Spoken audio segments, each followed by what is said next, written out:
যারা হাসিনার সুবিধাভোগী ছিল তারা এখন অন্তর্বর্তীকালীন সরকারের সুবিধাভোগী।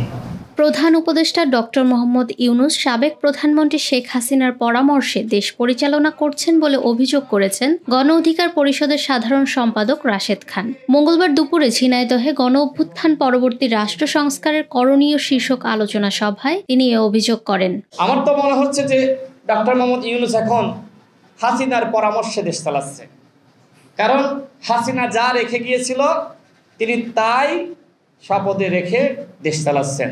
যারা 16 বছর ধরে বিএনপি জামাতের তকমা দিয়ে যে সকল কর্মকর্তাদেরকে বঞ্চিত করা হয়েছে তাদেরকে এই সরকার আরও বেশি বঞ্চিত করেছে, এবং যারা আওয়ামী লীগের আমলে সুবিধাভোগী ছিল তারা এই আমলে আরও বেশি সুবিধাভোগী।